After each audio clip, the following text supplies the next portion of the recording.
Bueno, para iniciar la clase vamos a hacer un repaso de algunos conceptos que estuvimos viendo el último día de clase y tenía que ver pues con los campos vectoriales.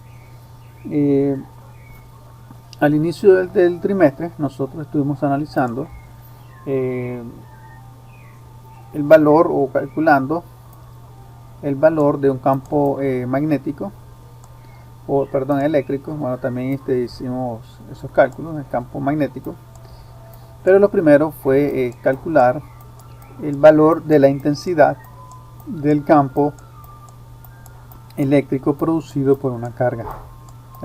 Esa carga podría ser positiva o negativa. En este caso yo estoy dibujando una carga eléctrica positiva, sería una partícula. Nosotros pues calculábamos la intensidad del campo eléctrico de esta partícula a cierta distancia, vamos a decir distancia R o distancia D, hasta un punto P. Para el cálculo de esta intensidad, nosotros utilizamos la siguiente fórmula,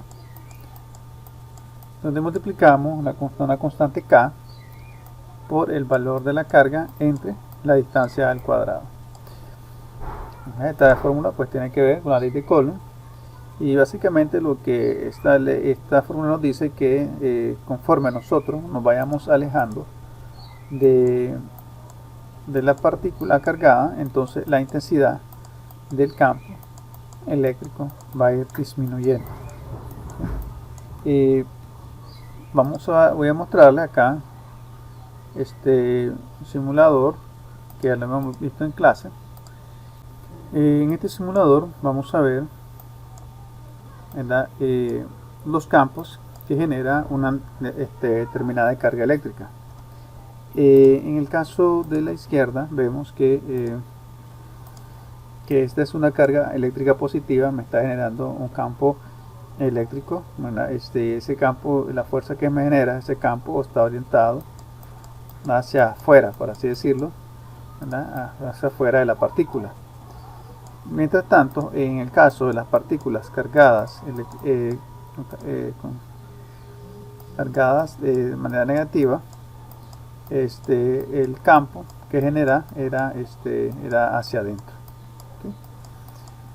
Entonces, en este caso, al contrario de las bueno, sería de manera análoga a lo que lo hacen las cargas eléctricas positivas. Si nosotros calculáramos el campo, la intensidad del campo eléctrico a una distancia R,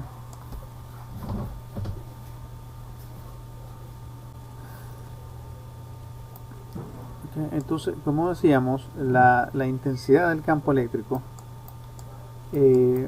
va a ir disminuyendo conforme nosotros nos estemos alejando de la partícula cargada negativamente. ¿Sí? Entonces, este campo que vemos acá eléctrico está representado por vectores, ¿ya? Por flechitas. Nosotros la podemos representar matemáticamente, pues, para poder hacer los cálculos de manera vectorial, ya sea en el plano o en el espacio. En este caso nosotros hacíamos los cálculos, por así decirlo, en el plano, ¿ya? Okay, entonces vamos a representar ese campo eléctrico, que voy a insertar acá un campo vectorial. Este campo vectorial va a estar representado por la fórmula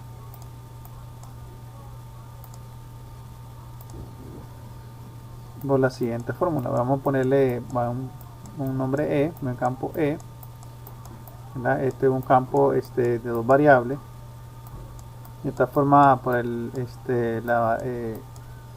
por XY y YJ. Los campos vectoriales, así como nosotros representamos los vectores, por ejemplo, yo tengo un vector A, yo lo puedo representar, por ejemplo, tengo 2i más 3j. Esto es un vector, está representada de su forma vectorial, pero también lo podemos representar en su forma de componentes. Entonces, de manera análoga, nosotros podemos representar un campo vectorial, solo que en este caso nuestro campo vectorial va a estar representado por variables. Si nosotros esto podemos realizarlo con GeoGebra, vamos a acá verlo en el plano.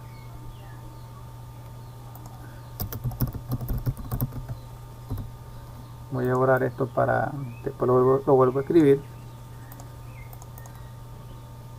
Entonces acá tengo, vamos a abrir la GeoGebra 3D y la de 2D, pues para recordar un poco sobre cómo es que se grafican los vectores. Entonces en este caso yo le voy a llamar a un vector A, voy a ponerle 2,3. Como ya le expliqué en clase, los vectores, ¿verdad? En este caso tengo un vector A, en su forma vectorial lo puedo representar como 2i más 3j, también de esta manera con su forma en componentes 2,3, o también lo puedo representar acá como me sale en el programa de forma matricial 2, 3, ¿ya? Entonces gráficamente, ¿cómo podemos ver nosotros un vector? Pues lo vemos, acá lo estamos viendo. Entonces un vector, en este caso este vector tiene una componente en X que es de 1, 2 unidades, y un componente en Y de 3 unidades. ¿Okay? Ya, entonces este va a ser mi vector A. Entonces los vectores pues tienen sus características de que ellos tienen una magnitud, dirección y sentido. Es decir, en cuanto a magnitud, pues podemos decirlo que tiene que ver pues por la longitud, ¿verdad? Que esa longitud puede representar cualquier cosa, ¿no? Puede representar velocidad, aceleración, ¿verdad? entre otros.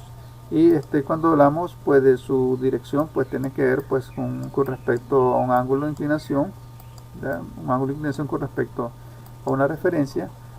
Y hablamos sobre la dirección, y el sentido pues tiene que ver pues si nosotros decimos que va hacia adelante o hacia atrás, ¿verdad? Hacia el norte, al sur, ¿verdad? Tiene que ver con eso.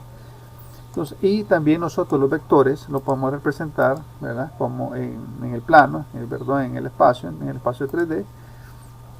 Pero en este caso yo tendría un vector de la siguiente forma, ¿verdad? Este es un ejemplo, ¿verdad? De vector 2i más 3j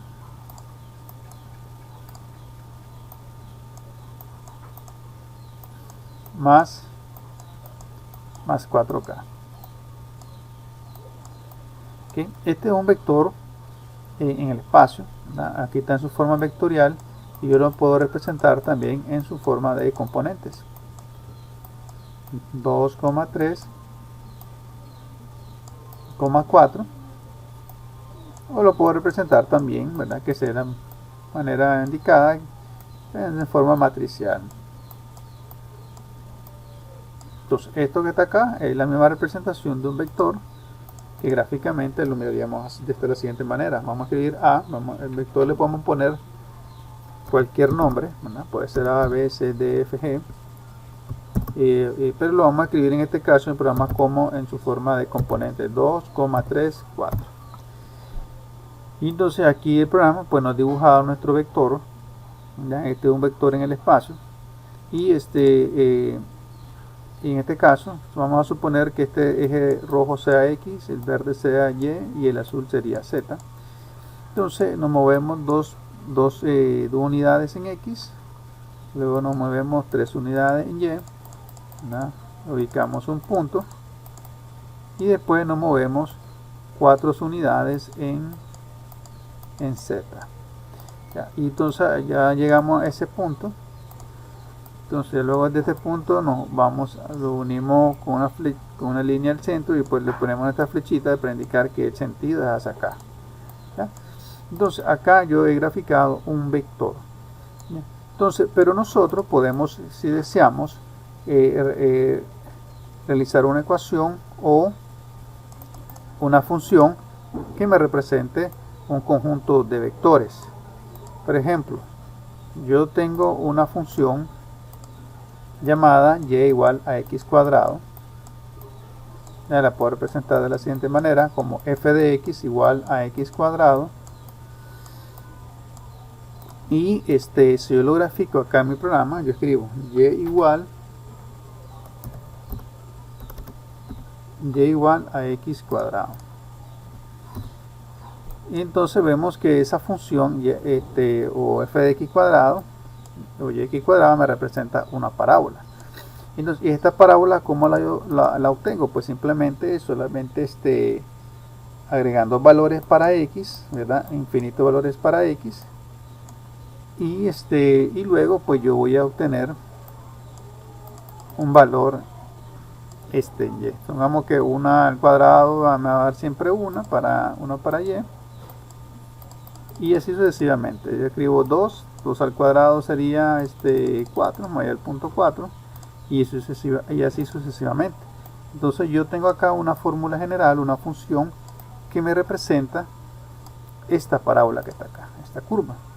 Entonces, en física o en matemática, nosotros podemos representar un determinado campo. En este caso yo tengo un campo vectorial con decir, tengo una, por así decirlo, una gráfica con cientos de flechitas, ¿verdad? Entonces esto yo lo puedo graficar. Si nosotros graficáramos esto manualmente, pues nos llevaría mucho tiempo.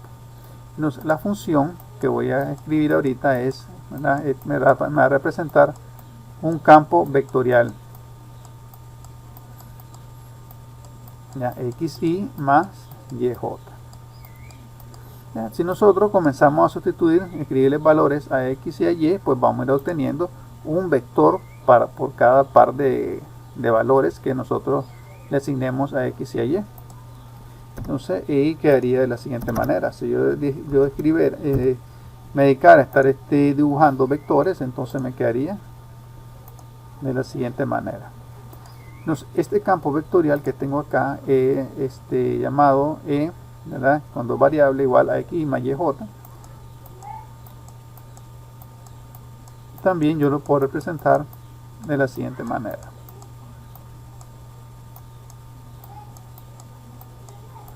X, y. Ya. Entonces, yo lo tengo en mi forma vectorial y acá en mi forma de componente.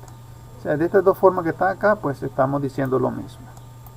Entonces, si nosotros comenzáramos a sustituir esa x y esa y, pues por un conjunto de pares de valores, sea cual sea. Por ejemplo, para x, x puede ser 2, y puede ser 3, x puede ser 4, y puede ser 2, y así sucesivamente vamos a ir obteniendo un conjunto, una combinación de vectores, y luego pues nosotros tendríamos que ir graficando el vector, ¿verdad? Entonces este que está acá, este campo vectorial o esa función vectorial, pues me recuerda mucho a un campo eléctrico de una carga negativa, es decir, donde yo tengo orientados mis vectores hacia afuera. Solo que en este caso esta ecuación probablemente no me está representando un campo eléctrico exactamente, porque mis vectores de acá, de que están más cerca al centro, ¿verdad? Deberían de ser mucho mayores, y luego tendrían que irse reduciendo, ¿verdad? Porque la intensidad de la carga del campo va a ir disminuyendo. Ahora yo también puedo dibujar otro tipo de campo eléctrico. En este caso yo le voy a cambiarle las unidades. Voy a poner menos xy menos yj, a ver qué valores obtengo. Entonces menos y, menos x, menos y, y vemos que ahora yo obtengo esta función vectorial, me genera un conjunto de vectores, ¿verdad? Y este conjunto de vectores están dirigidos hacia el centro. Igual, ¿verdad? Un campo eléctrico, este caso negativo, la intensidad de ese campo tiene que ir, ¿verdad? Va a ir aumentando conforme nos vamos acercando a la carga y va a ir disminuyendo pues conforme nos alejamos de la carga eléctrica. ¿Sí? Entonces nosotros podemos hacer representaciones de campos eléctricos y magnéticos pues, utilizando este tipo de ecuaciones, aunque también esa ecuación podríamos representar, o con los campos vectoriales podríamos representar otros tipos de medios como medios líquidos o gases. ¿Okay?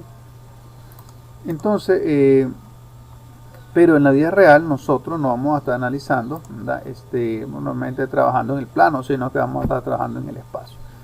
Otro concepto que también ya les comenté es que si nosotros hay un concepto llamado divergencia, ¿verdad? Que esto tiene que ver específicamente, ¿verdad? Mucho con las ecuaciones de Maxwell.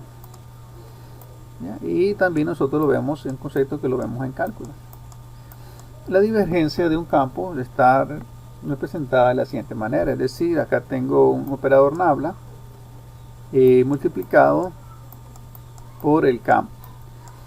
Yo si deseo, pues puedo sacar la divergencia de ese campo, en la cual solamente vamos a sacar la divergencia, pero del campo de la primera ecuación.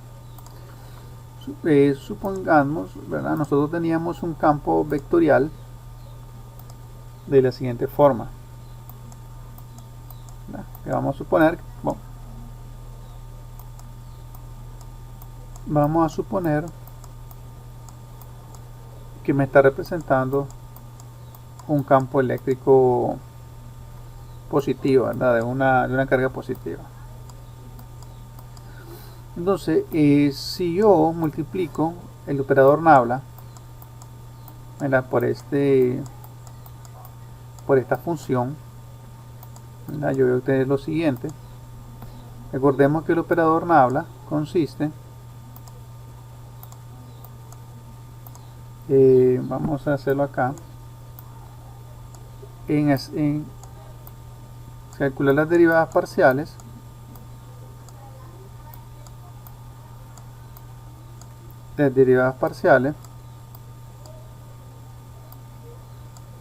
de nuestra función.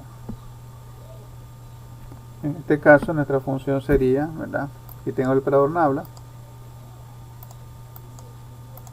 por nuestra función, que sería xy más yj. Entonces sacamos, esto nos quedaría de la siguiente manera, delta x, que sería, bueno, acá lo tenemos que escribir en forma de componentes x, y. Okay, entonces esta x que está acá sería esta x roja, pues sería esta otra x que está acá. Vamos a cambiarlo de color pues para saber que esta pertenece a esta componente.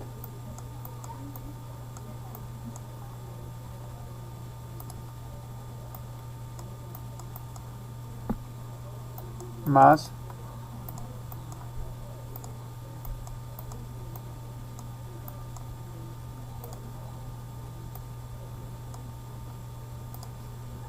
entonces nos quedaría así. Entonces sería parcial de x, decimos que la derivada de x, entonces vamos a sacar las derivadas parciales, primero con respecto a x y después con respecto a y, ¿okay? En cada componente. Entonces en este caso, pues la derivada parcial de x, la derivada de x va a ser x, luego la derivada de y va a ser 1. Y luego lo vamos a sumar, nos quedaría 2. Entonces, aquí en este caso obtenemos un valor 2 positivo. Lo que me está indicando esto es que se llama la divergencia. Cuando calculamos la divergencia de un campus, ¿verdad? Lo que estamos haciendo es esto, ¿verdad? Hacemos un producto punto del operador nabla, ¿verdad? Con la función que estamos analizando. Entonces acá al tener nosotros un valor positivo, entonces nos estamos diciendo pues que la divergencia, ¿verdad? Este campo, al ser positivo, entonces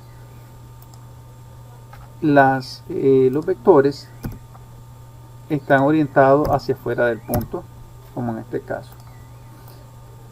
Si la divergencia nos diera, ¿verdad?, en nuestro caso, positivo o negativo, entonces significa, ¿verdad?, que estas flechitas fueran hacia adentro, ¿verdad? Estos son conceptos que se manejan, ¿verdad?, en cálculo, especialmente en cálculo 4. Si fueran hacia adentro, fuera negativa. Entonces nosotros no solamente hacemos estos cálculos en el plano, sino que nosotros pues nos encontramos normalmente en el espacio, ¿verdad?, cuando analizamos carga. Ahora voy a escribir la siguiente función con tres variables. Variable x, y, z. Entonces nos quedaría xy más yj más zk.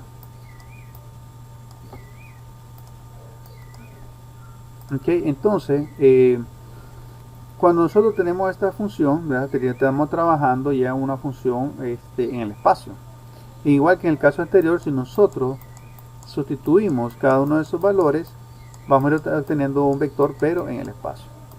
Esa función, primero acá lo tenemos, hemos escrito primero en su forma vectorial, pero también lo podemos escribir en componentes, ya x, y, z. ¿Okay?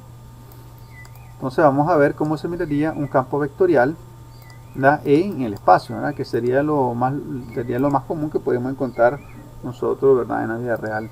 Entonces acá, utilizando nuestro simulador, vamos a poner acá siempre en mx, en la componente n sería y, y la componente p vamos a poner z.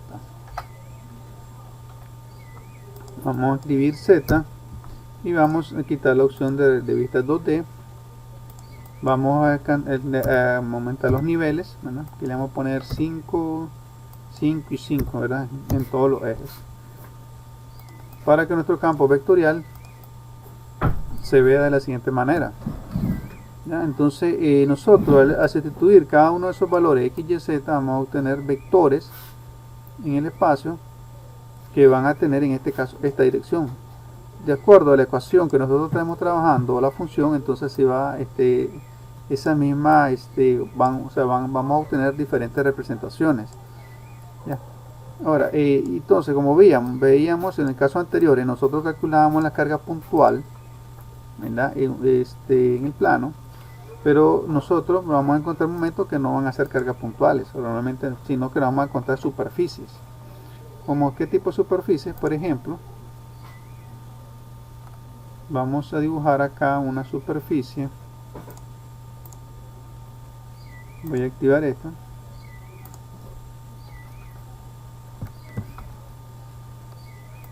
Ya como la siguiente, tenemos x cuadrado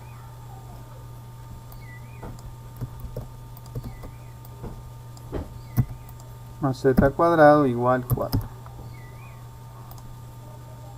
Vamos a dibujar otra superficie. Vamos a tomar acá superficie x cuadrado más y cuadrado más z cuadrado igual 4. Y vamos para que el programa genere la superficie. Entonces, esta superficie que estamos generando nosotros, ¿verdad?, tiene la siguiente ecuación: x cuadrado más y cuadrado más z cuadrado igual 4. Recordemos que este 4, ¿verdad?, lo que nos representa, nos va a indicar, ¿verdad?, sería la raíz, ¿verdad?, a sacarle la raíz cuadrada. ¿Okay? Entonces, ya en la vida, ¿verdad?, en la vida real, por así decirlo, nosotros vamos a encontrar ya no con partículas, no, ¿verdad?, sino que nos vamos a estar encontrando en cierto momento una superficie cargada. En este caso, esta esfera, lo que nos presenta, ¿verdad?, podemos ver es que está generando un campo eléctrico y todas las flechitas, ¿verdad?, van hacia afuera.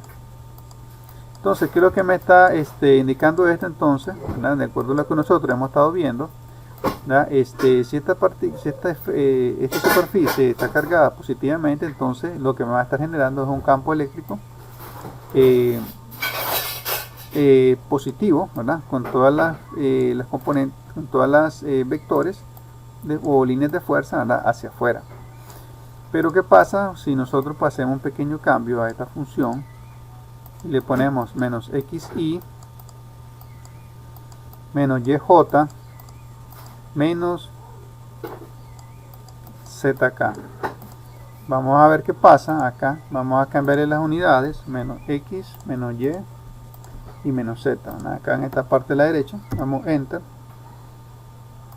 Yo aquí he cambiado los componentes de mi ecuación, ¿ya? Y entonces acá ¿qué es lo que he obtenido?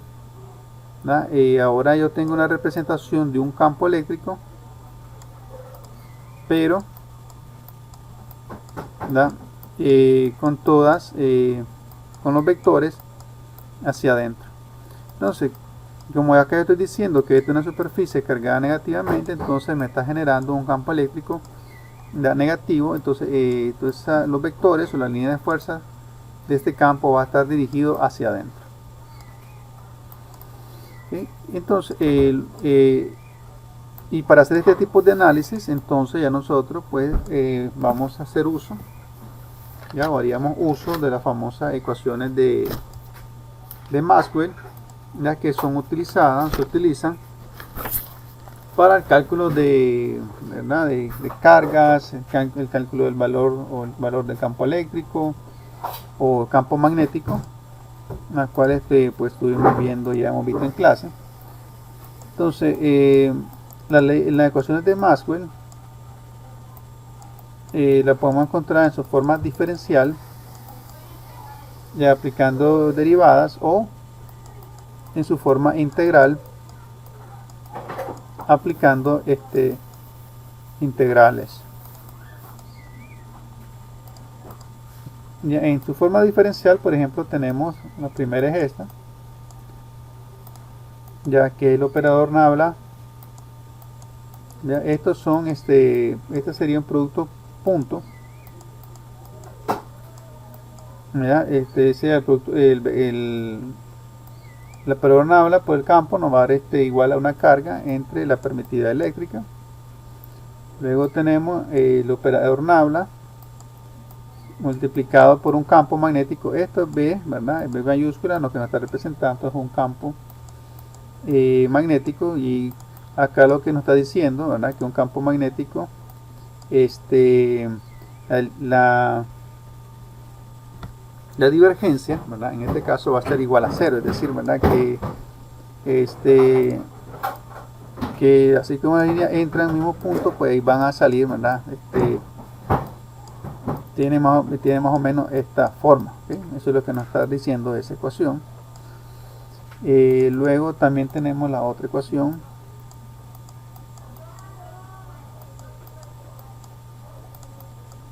operador Nabla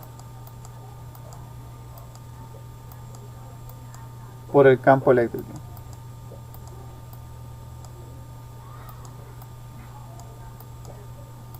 Esta ecuación pues es la parte que ya nosotros hemos visto en conceptos diferentes, pero con Faraday, ya donde me está diciendo que la variación de un campo magnético con respecto al tiempo me va a generar, ¿verdad?, un campo eléctrico, y a su vez, ¿verdad?, una corriente eléctrica. La otra ecuación de Maxwell es la siguiente, que también ya la hemos visto de manera más práctica, y donde nos dice que el flujo de una corriente eléctrica en un hilo conductor, ¿verdad?, me va a generar un campo magnético, ¿verdad?, como el siguiente. Y esto aquí sería el sub 0 por diferencial, ¿verdad?, sería parcial de la función con respecto al tiempo, y en su forma integral pues nos quedaría de la siguiente manera, aplicando integrales de superficie, que el próximo día de clase pues vamos a estar realizando un ejercicio pues aplicando esta carga.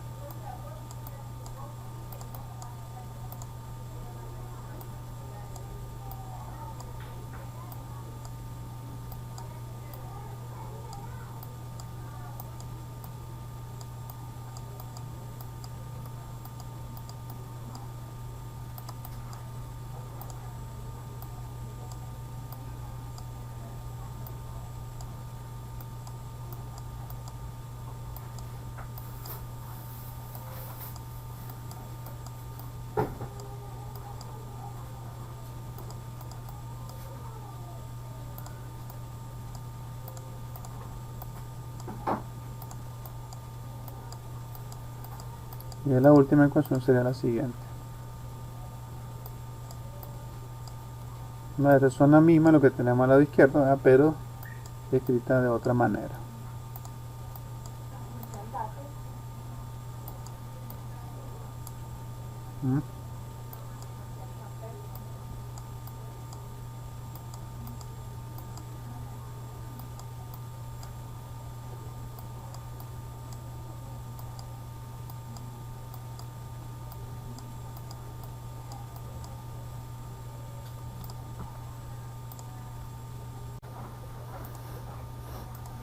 En la siguiente parte de la clase, la última parte, vamos a estar haciendo unos pequeños comentarios, análisis sobre ciertos conceptos, ¿verdad?, que se maneja en la física moderna.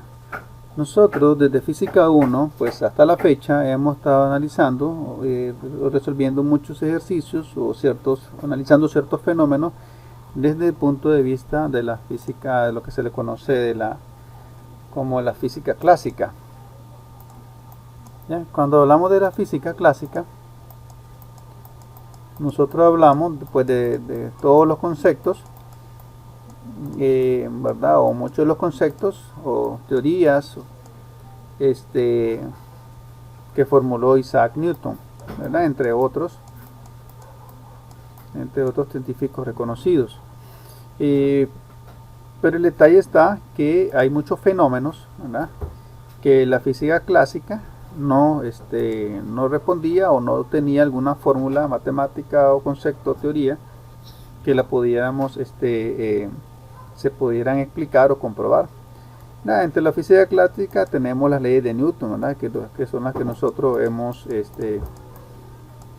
analizado, ¿verdad?, la de acción-reacción, ya la fuerza igual a masa por aceleración, ya, entre otros conceptos, ya.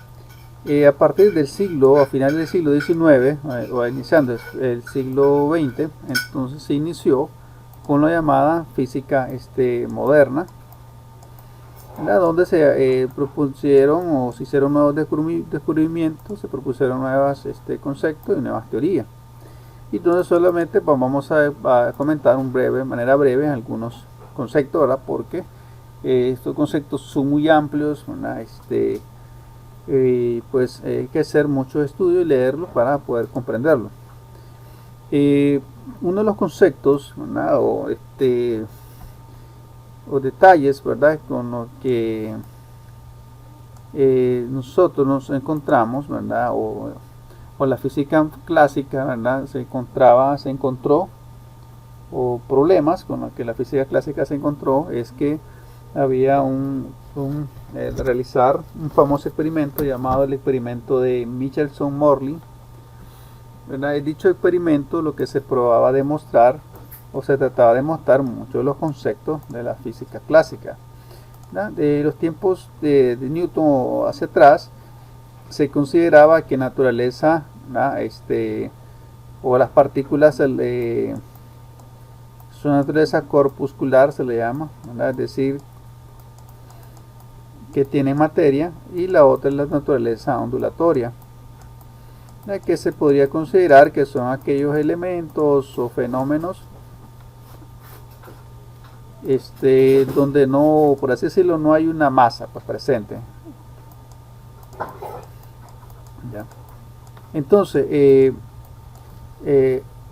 Y entre todos esos conceptos tenemos, ¿verdad?, que la luz, ¿verdad?, había pues cierto debate en ese tiempo de que la luz era corpuscular, ¿verdad?, como lo decía Isaac Newton, ¿verdad?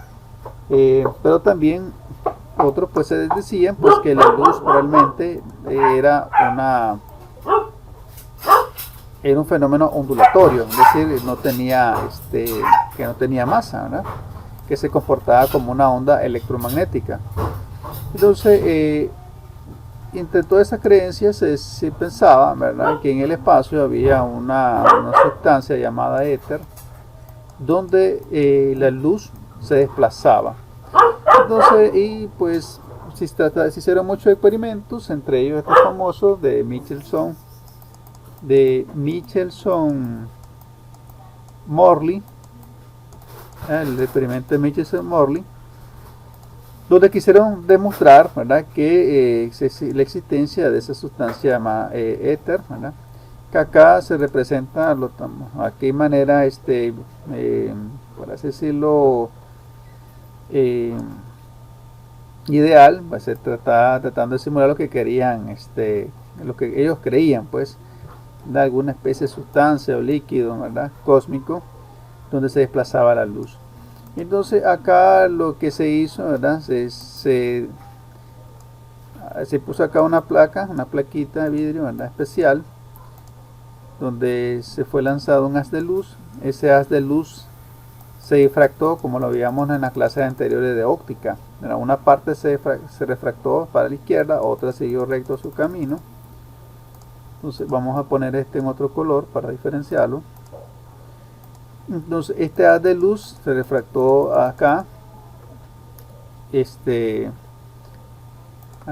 reflectó y luego pues se regresó, ¿verdad?, rebotó con esa pared y pasó esta lámina, ¿verdad?, hasta llegar a este punto, mientras el otro haz de luz, mientras que este otro haz de luz siguió recto y luego se refractó, se reflejó y llegó nuevamente a esta lámina de vidrio y se reflejó para acá. Entonces lo que sucede, ¿verdad?, la luz, bueno, lo vamos a ver más adelante, ella siempre seguía el mismo patrón como el que estamos viendo acá. Decía un patrón de interferencia, se le llama esto. Esto lo vamos a ver un poco más detalles, ¿verdad?, en física 3, todo esto lo que tiene que ver con ondas magnéticas y electromagnéticas u ondas mecánicas. Entonces al final ellos cambiaron la posición del instrumento en diferentes posiciones, ¿verdad?, hacia la izquierda, a la derecha, pero siempre obtenían los mismos resultados. La idea era que si existía esta sustancia éter, tenía cierta dirección, la luz tendría que acelerarse. Supongamos que el éter sigue esta dirección, tenía que acelerarse y luego regresarse, ¿verdad?, en contra de la sustancia, y tendría que perder velocidad, por así decirlo. Y entonces el patrón de luces que estamos viendo acá tendrían que modificarse de acuerdo a la posición, ¿verdad?, del instrumento, pero se dieron cuenta que realmente nunca había variación. Por tanto, la velocidad de la luz nunca aumentaba ni disminuía, sino que se mantenía constante. Por lo que al final pues no demostraron lo contrario, ¿verdad?, que querían demostrar que existía la sustancia éter, pero realmente demostraron que no existía. Ya, todo esto también tiene que ver, ¿verdad?, esto de la luz también nos recuerda a un concepto, lo que decía yo, de que la luz se creían que era corpuscular, que tenía materia, otros decían que no. ¿Y a qué se debe eso, verdad? Detalle está de que habían las llamadas ondas mecánicas, ¿verdad? Las ondas, ¿verdad?, igual, esto lo vamos a ver en física 3, se desplazan, ¿verdad?, muchas veces siguiendo un medio. Ya puede ser un medio líquido como el que estamos viendo acá en este caso. También, por ejemplo, el sonido se puede desplazar en forma de ondas. El sonido se mueve realmente como en el espacio, en todas las direcciones, al final formaríamos como una especie de múltiples esferas, ¿verdad? Y con el tiempo, ¿verdad? Se demostró que la luz también era una especie de onda, ¿verdad? Como el que estamos viendo acá, se desplazaba de esa manera, ¿verdad? Pero eso pues no, en un inicio pues no era no se concebía de esa manera, ¿ya? Ya luego con el famoso experimento, como estamos viendo acá,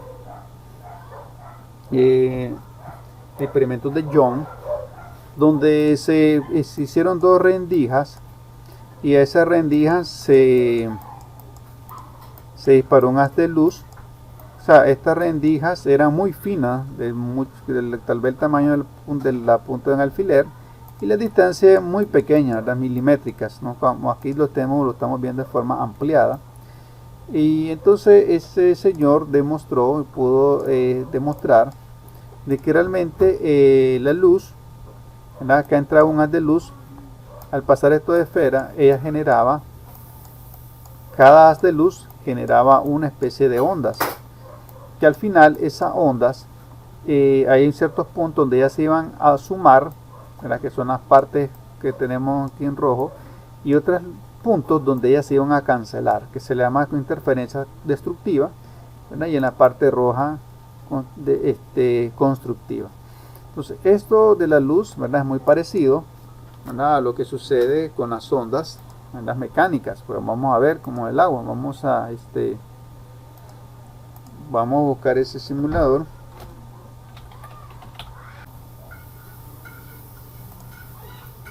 Okay. En el experimento de Young nosotros, ¿verdad? O él pudo comprobar de que la luz, ¿verdad? Era una especie de onda, ¿verdad? No era bueno, él puede mostrar que él, se desplazaba en forma de ondas, ya siendo entonces un tipo de onda electromagnética. ¿Y cómo funciona eso, verdad? En esta parte roja donde vemos que hay se le llama interferencia constructiva, y en la parte negra lo que se le llama interferencia destructiva. ¿Qué se refiere a eso? Pues lo podemos ver de manera más gráfica acá en el agua, ¿verdad? Estas son ondas mecánicas que ya se están desplazando en el agua. Entonces, si nosotros dejamos caer dos gotas de agua, tenemos gota 1 y la gota 2, esas gotas me van a generar ondas, ¿verdad? Una perturbación en el medio que se va a ir desplazando, ¿verdad? Y se van a ir expandiendo. Entonces, ¿qué pasa?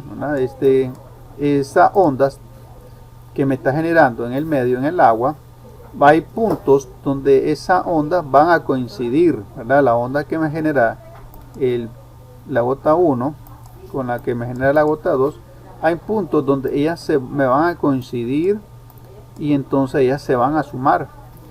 Pero hay un parte de esas ondas como que ellas no van a coincidir y se van a cancelar. Es decir, viene una onda acá, ¿verdad? La onda de la gota 1 tiene esa forma, pero ¿qué pasa?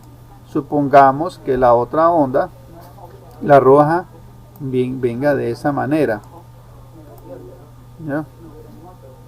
Entonces, ¿qué es lo que van a hacer en estos puntos, ¿verdad? En estos puntos ellas se van a cancelar, ¿verdad? Porque esta tiene una dirección para acá y la otra dirección hacia abajo. Entonces, pero hay puntos, ¿verdad? Bueno, acá, bueno, vamos a dejarlo de otra manera para entender. Una onda 1 puede tener esta forma y la otra onda va a tener esta forma. Es decir, su posición o la frecuencia que ella trae no va a coincidir. Entonces en cada punto donde ella se encuentre se van a cancelar, ya, porque esta va hacia arriba y esta va hacia abajo, y así sucesivamente. Entonces en esos puntos donde ellas son opuestos sus movimientos, entonces se va a cancelar, como estamos viendo acá, ¿verdad? No me va a generar una onda. Y entonces lo mismo sucede con la luz, ¿verdad? Entonces el señor Young demostró que la luz, ¿verdad? Es una onda. Pero ¿qué pasa, verdad? Al final, ya después de muchos estudios, ¿verdad? Tanto análisis, pues se concluyó que realmente la luz es de las dos cosas, ¿verdad? En ciertos momentos se comporta como una onda electromagnética y en ciertos momentos se comporta como que fuera una partícula, ¿ya? Una que tuviera masa, ¿ya? Las ondas electromagnéticas nosotros las representamos, bueno, en el caso de la luz, ¿verdad? Y otro tipo de ondas, ¿verdad? Como las ondas de radio, las podemos representar de esta manera. ¿Ya? La E me representa un campo eléctrico y la B me representa un campo magnético. Entonces, la luz se comporta de esa manera. Ella me va generando un campo eléctrico y a su vez ese campo eléctrico me va generando un campo magnético y así sucesivamente. Eso se van autorregenerando, por así decirlo, y ahí ya llega y se mantiene ese movimiento, ¿verdad? Hasta que tenga que chocar contra algo y rebotar. Entonces, y esto es un detalle, ¿verdad? Son elementos o conceptos que tienen que ver con la física moderna, es decir, con la física cuántica, porque este tipo de comportamiento sucede a niveles atómicos. Otro detalle importante también es que la luz, la luz del sol que nosotros vemos realmente está compuesto de varios colores, ¿verdad? Y al combinarse todos esos colores lo que vemos entonces es una luz blanca. Entonces cada uno de esos colores por lo que está compuesto la luz, ¿verdad? ¿Y dónde vemos eso y cómo lo demostramos? Pues cuando nosotros vemos los arcoíris, ¿verdad? Los arcoíris están compuestos, vemos que tiene varios colores y es porque la luz está compuesta de varios colores y cada uno cada color tiene lo que se le llama una longitud de onda diferente.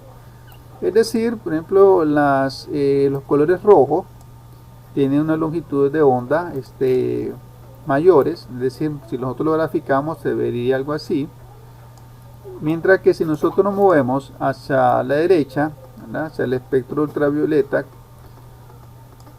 entonces la longitud de onda va a ser mucho menor, es decir, se mirarían así. ¿Ya? Y esto tiene que ver, ¿verdad? Con los rayos X, los rayos gamma. Por eso es que los rayos X son muy peligrosos porque sus longitudes de onda son muy cortas. Y entonces, esto lo que pasa es que transporta mucha energía, y como son una longitud de onda tan pequeñas, ¿verdad? Pueden afectar la composición de las moléculas del cuerpo, ¿verdad? Y pueden causar cáncer, ya porque son tan pequeñas, ya pueden perturbar las partes más pequeñas de nuestro cuerpo, mientras que la luz roja, ¿verdad? La luz, ¿verdad? Con frecuencia alta, o las ondas con frecuencia alta, pues no perjudican, ¿verdad? Directamente nuestro cuerpo, nuestras moléculas. Entonces, estos son detalles que tienen que ver ya con la física moderna, ¿verdad? De que la luz es dual, ya se comporta como partículas, ¿verdad? Como una masa, y en cierto momento se comporta como una onda, y así otros tipos de elementos, ¿verdad? Como los electrones también tienen ese tipo de comportamiento, el cual después fueron descubriendo. Otro concepto importante de la física moderna es lo que se le llama el efecto fotoeléctrico, donde en este experimento lo que se hizo, ¿verdad? Lo que se hace es que se envían haces de luces, ¿ya? Con diferentes colores, ¿verdad? Porque cada color tiene una longitud de onda diferente, y ya dijimos que en los colores rojos la longitud de onda es mucho más grande y transporta menos energía, y en el caso de los colores azules hacia la izquierda, ultravioleta, la longitud de onda son mucho más pequeños, como estamos viendo acá, y contiene mayor cantidad de energía, ¿ya? Entonces, si nosotros lanzamos una onda de luz a cierto metal cargado, esto que está acá es un metal cargado negativamente, y aquí tenemos otro metal cargado positivamente, ¿verdad? En este caso es el cesio, pero existen, ¿verdad? El experimento se puede hacer con diferentes tipos de metales, como estamos viendo acá. Pero en este caso, cada uno de esos metales, ellos van a actuar diferente, ¿verdad? Porque cada uno de ellos pueden actuar de una forma diferente de acuerdo al tipo de haz de luz, ¿verdad? Que se le está direccionando, depende del color. Entonces, y entre más bajo sea la frecuencia de esa luz, ¿verdad? Entonces va a generar mayor cantidad de energía, y lo que va a hacer es desprender electrones de esa placa, y como esta placa está cargada positivamente, entonces se van a repeler y van a caer acá, ¿verdad? Acá sería positiva, que tenemos la cargada positivamente, y acá aquí a la izquierda negativo y a la derecha positivamente. Entonces acá tener la misma carga negativa, entonces ellos se van a repeler y van a ser atraídos por la carga positiva. Si nosotros le invertimos las cargas, pasamos ahora acá a una carga positiva, ya que una carga negativa, vemos que los electrones ya no se van a mover, ¿verdad? Vamos a generar una onda mayor. Entonces, esa haz de luz con cierta energía, ¿verdad? Y con cierta longitud de onda me va a desprender siempre los electrones, pero acá al haber este elemento está cargado de manera negativa, entonces va a repeler los electrones y van a ser atraídos por la carga por la parte positiva. Por tanto, aquí no va a haber este circuito, no se va a cerrar porque no hay movimiento de electrones. Esto se le llama efecto fotoeléctrico, y es algo pues que se descubrió ya al inicio del siglo XX. Ya, y acá esto tiene que ver, fue explicado, ¿verdad?, matemáticamente por Einstein, ¿verdad?, el cual recibió un premio Nobel. Otro detalle que tiene que ver con la física moderna es lo que llamamos el efecto Compton, ¿verdad?, que tiene que ver con la dualidad, ¿verdad?, de ciertos elementos. Por ejemplo, acá nosotros hemos lanzado un haz de luz, ¿verdad?, sobre un electrón. Lógicamente, este haz de luz tiene una frecuencia muy pequeña, ¿verdad?, para que pueda interactuar con los electrones. Entonces, vemos que aunque este haz de luz, ¿verdad?, podemos decir que no es corpuscular, que no tiene materia, pero al transportar energía, una gran energía, ellos interactúan con los electrones, causando que los electrones se muevan de sus órbitas. Y esto es lo que sucede, por ejemplo, cuando decimos que los rayos X son peligrosos, porque ellos trabajan con baja frecuencia y tienen una longitud de onda muy pequeña, y puede interactuar con nuestras moléculas, perjudicar, ¿verdad?, nuestro cuerpo. ¿Ya? Entonces, si nosotros, ¿verdad?, lanzamos haces de luces, ¿verdad?, de acuerdo a su longitud de onda, ¿verdad?, y la intensidad, nosotros podemos hacer que ese haz de luz interactúe, ¿verdad?, con un electrón que sabemos que tiene masa, ¿verdad? Entonces, esto es parte de la dualidad, ¿verdad?, de ciertos elementos que se comportan en ciertos momentos como materia, y en ciertos momentos como una onda, ¿verdad?, como energía. Acá otro detalle, estamos viendo esta ecuación que tiene que ver, ¿verdad?, con Einstein, ¿verdad?, que tiene que ver con la teoría de la relatividad, pero esta ecuación aquí está simplificada. En pocas palabras podríamos decir que según la teoría de la relatividad, en cierto sentido, ¿verdad?, en el universo la masa es lo mismo que la energía, ¿verdad?, porque ¿qué cosa es energía? Es la multiplicación, multiplicamos la masa por la velocidad de la luz, ¿ya? Y entonces, y aunque, por ejemplo, ciertas partículas como la luz, ¿verdad?, y otros elementos no tengan masa, pero ellas transportan energía, podemos calcularles a ellos, por así decirlo, una masa relativa,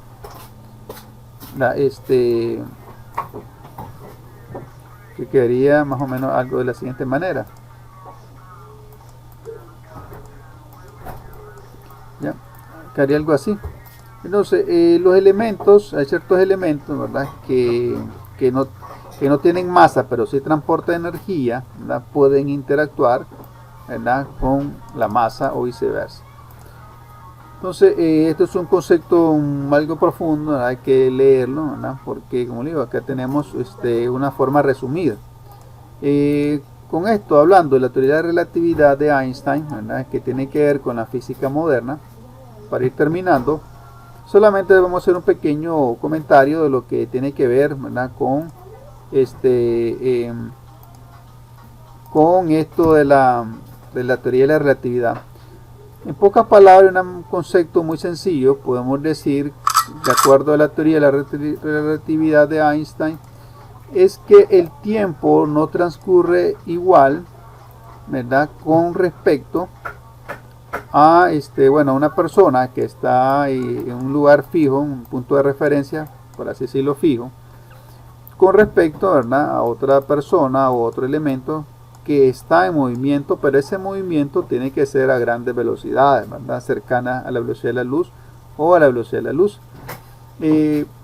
Entonces, no es que el tiempo por acá sea diferente y acá el tiempo es diferente, sino, ¿verdad?, que de acuerdo a este observador, ¿verdad?, esto está en movimiento, y entonces de acuerdo a la teoría de la relatividad, la luz, ¿verdad?, no puede variar su velocidad independientemente, ¿verdad?, de donde se encuentre el observador.